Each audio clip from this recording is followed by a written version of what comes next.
Kembali lagi di channel saya. Selamat pagi, selamat siang, selamat sore, dan selamat malam.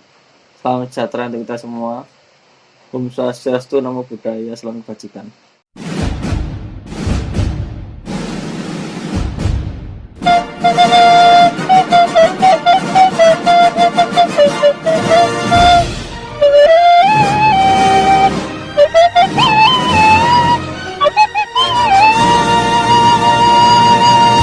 Pada video sebelumnya, teman-teman, anak-anak, kita sudah belajar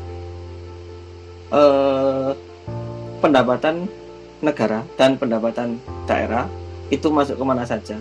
Kita sudah bisa mengklasifikasikan, insya Allah.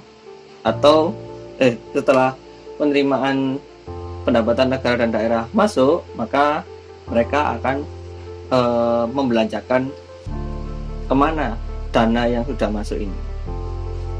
Pada video kali ini kita coba akan belajar tentang menganalisis mekanisme penyusunan APBN dan APBD.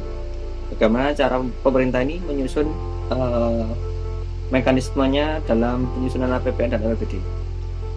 Nah, dalam mekanisme penyusunan APBN dan APBD ini, apa sih sebenarnya pengaruh APBN dan APBD ini terhadap perekonomian di negara kita? Pada mekanisme penyusunan APBN pasti ada beberapa tahap di dalam penyusunannya. Yang pertama ada tahap pendahuluan, di mana tahap pendahuluan ini seorang DPR pasti akan merapatkan sebuah anggaran, asumsi dasarnya untuk menyusun anggaran dana seperti itu. Kemudian pasti pasti pemerintah ini menyusun budget exercise.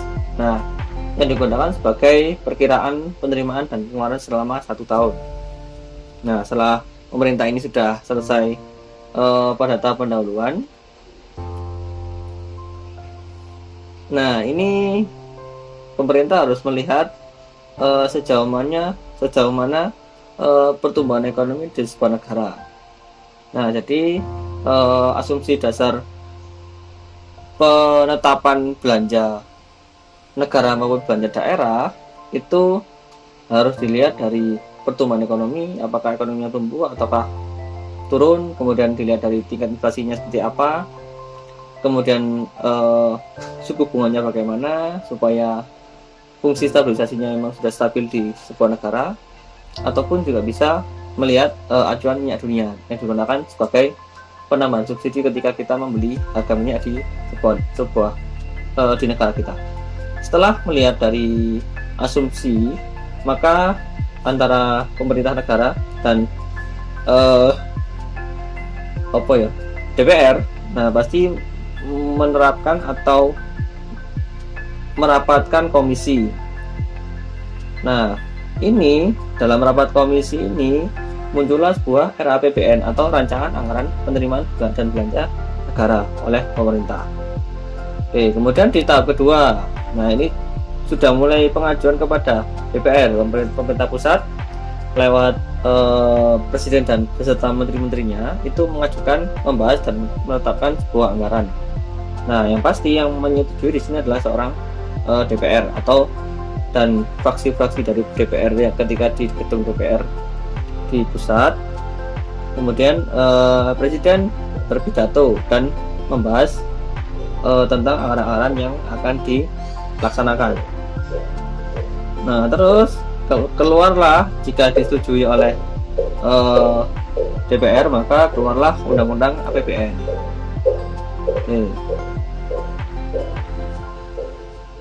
Kemudian akhirnya pemerintah mengajukan kepada RKAKL atau membuat rencana kerja dan anggaran kementerian dan lembaga selama pasti 1 tahun. Oke, nah, jangan lupa tidak lupa juga pemerintah setelah mengajukan anggaran nanti akan dicek kembali oleh Departemen Keuangan dan Bappenas. Nah, tugas dari Departemen Keuangan dan Bappenas ini adalah untuk mengecek anggaran-anggaran yang diajukan dari pemerintah kepada DPR supaya disetujui. Oke. Nah, isinya adalah daftar isian pelaksanaan anggaran. Nah, untuk rancangan ini itu harapannya adalah dicek selama bulan Oktober akhir bulan hingga bulan Desember. Nah, jadi daftar isian ini itu digunakan sebagai persetujuan akan adanya anggaran belanja negara maupun daerah di tahun selanjutnya. Nah, kemudian setelah tahap pengajuan, pembahasan dan penetapan, barulah ke tahap pelaksanaan. Pada tahap pelaksanaan ini Presiden mulai memutuskan, keluarlah keputusan Presiden untuk mengajukan surat permintaan pembayaran kepada kantor wilayah atau perbendaharaan negara atau kantor KPPN. Nah, lewat Menteri Keuangan, kemudian setelah diajukan, kemudian dilaksanakan dananya, kemudian harus diawasi, jadi masuk ke tahap pengawasan. Pada tahap pengawasan ini rancangan perhitungan anggaran itu masuk ke dalam RUU PAN dan membuat laporan dari pemerintah pusat, membuat laporan dan kemudian akan diaudit kepada BPK, Badan Pemeriksa Keuangan. Jadi ada cukup berbilik-bilik dari rancangan ini dari Bappenas, kemudian ada juga dari Menteri Keuangan, kemudian nanti diperiksa kembali oleh BPK, dan kemudian yang terakhir DPR akan mendapatkan pengesahan untuk menjadi undang-undang anggaran negara pada tahun yang bersangkutan. Nah, catatannya di sini. Mana?